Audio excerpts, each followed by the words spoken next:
is the housing market going to crash if 40% of homes in America are owned free and clear?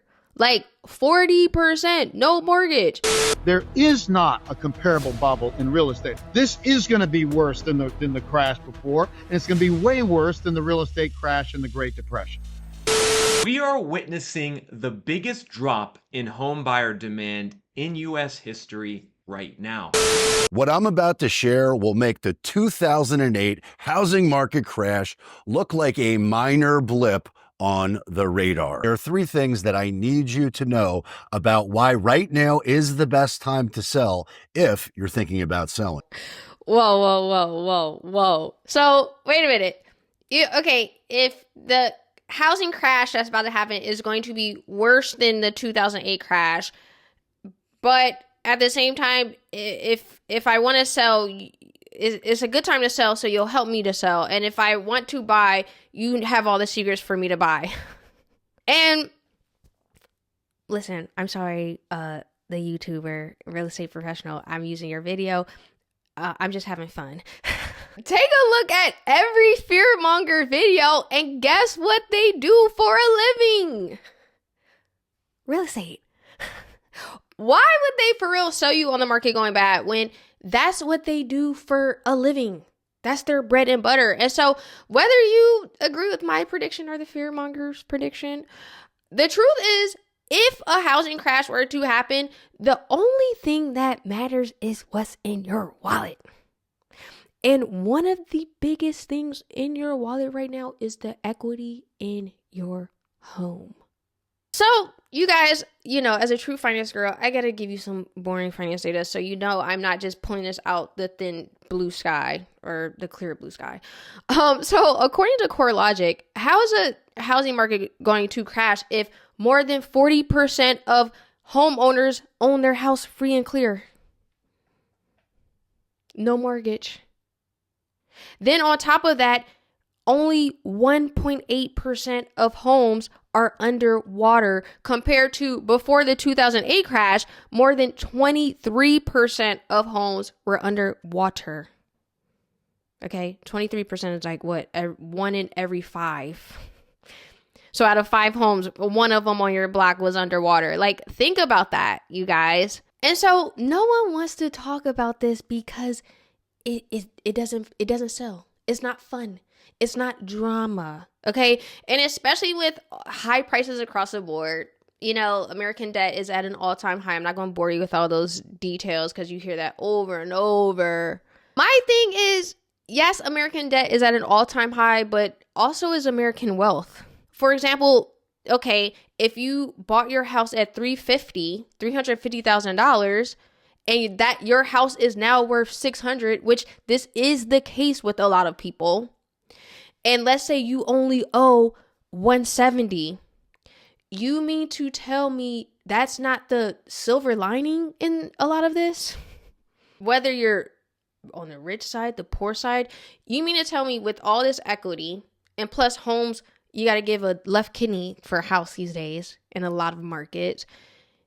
If you were to lose your job, your business flop, something happen, you're just going to let your house go under. And I'm speaking from a perspective of like, we're not even talking about a 2-person household.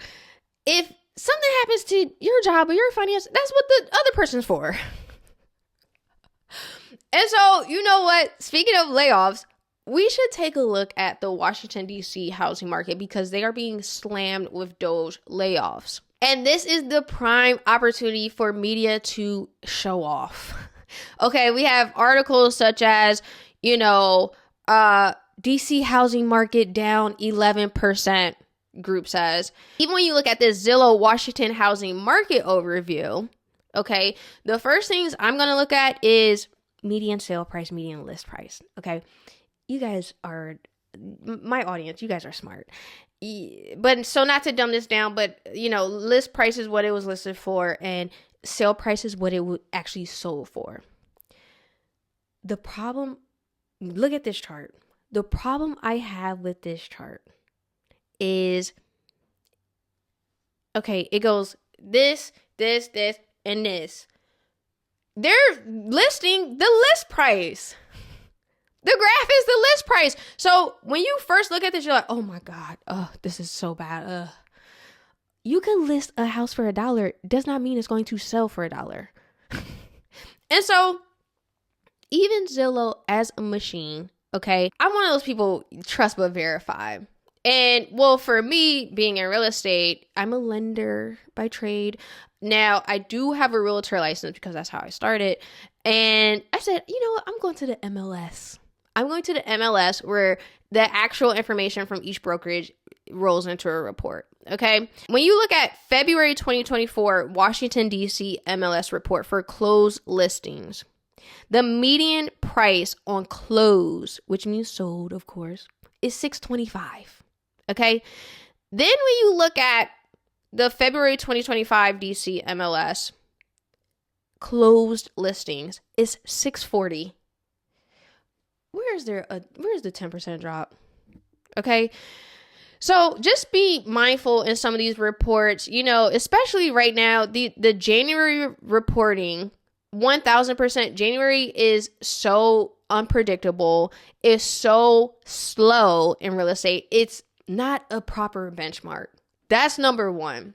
Number two is the DOGE layoffs. You cannot tell me that if you get laid off today and your house has been, or not you, but clearly thousands, even 100,000 people, if they get laid off today and your house has been listed for 2 weeks, you don't literally just, the bids that are coming in on your house don't literally just change. Most people do not make decisions such as buying or selling a house immediately after they've been laid off. Especially when kids are involved. Like, you're just going to get up and move in the middle of the school year. Come on. And mind you, also, these are people who, most of them, what it sounds like, are people who are making 100, 150, 200, 250, 300. Okay. Maybe not 300. 300 in the federal government? But you do that in a 2-person household. The next thing we need to talk about are tariffs, and what does that mean for this so-called housing crash, or really, what does that mean on your pockets? This 25% tariffs on Mexico, Canada, China, specifically Canada. Okay, 60% of U.S. energy comes from Canada. About 30% of lumber in the U.S. comes from Canada. So let me just call out, it's not the country that's paying the tax, it's the supplier. So one of two things are going to happen. Either the price is going to go up or trade is going to stop, which of course the whole point of the tariffs is to stop the trading, for jobs and businesses to be created in America. That's a whole nother conversation. But the imminent impact, let's be real, the prices are going up. People don't just create lumber companies and drywall companies and auto parts. A lot of auto parts come from Canada. They don't just create huge corporations overnight. Okay. So the imminent result is going to be higher prices. If prices go up on, construction goods, lumber, drywall, what do you think are going to happen to home prices, new builds?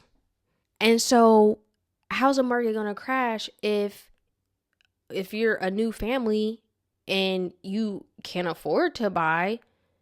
You're going to buy, even if the house you think, 10 years ago, that same house or townhouse was, that would have been 400. It doesn't matter. We're talking about today. If you and your husband need to buy that $650,000 house, you're going to buy it. Housing is kind of like water. I think like this whole everyone's just complaining about change. That's what I'm coming to. The layoffs, the prices, the politics, it's one of those things like how much more can we compare today to the past. And then on top of it, it's America. America is historically known for being capitalist.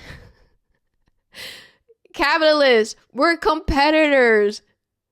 We're like, keep up with the Joneses. I mean, is anyone surprised that the price is up on everything? Like, and so builder prices are going to be up, and, you know, immigration, that's something that's going on right now. Let's be real, especially in residential construction, that's done by a lot of immigrants. So a $250 job may now be, you know, $750. Who's going to pay that price? That's going to be passed on to the end user, the consumer. So, you know, I do think that it's going to be a little pain before gain. It's going to get worse before it gets better. But it does not take away from the fact that 40% of homeowners don't even have a mortgage. And so my question to you is, the people who want the market to crash, what does that mean when it comes time for you to get a mortgage then after this so-called crash? What does that mean?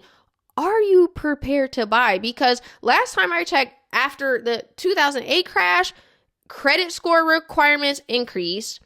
The ability, being able to show the ability to repay a mortgage happened, which means, you know, right now, especially young people, and social media is entrepreneurship, which I love. Okay. But the thing is, with all the hype on the internet and misinformation, one thing we need to call out is you got to know your accounting and when to do write-offs. That's another video. But most importantly, you have to be able to afford a home, aka make more money. Like, let's have those type of conversations. And so, listen, for those of you who own a home, if you're interested in diversifying or leveraging your assets, you can always pull equity out. Or if you like to move up, or you're expanding your family, you can pull cash out of your current home, rent that home out, collect rent, and then use that cash to put a hefty down payment down, so then you don't feel the complete pinch of the new mortgage rates. And like I said, real estate is micro. So here in Jersey, the market is hot. Okay. So that's what I have for this video. What do you guys think about this housing crash? And more specifically, you know what? No. What do you guys think about all the equity you have? How do you feel? Are you staying? Are you moving? What are you going to do? And drop me some comments below. And of course, if anything is too personal to comment on, by all means, my contact information is in the description below. And until next time, I'll see you in the next video.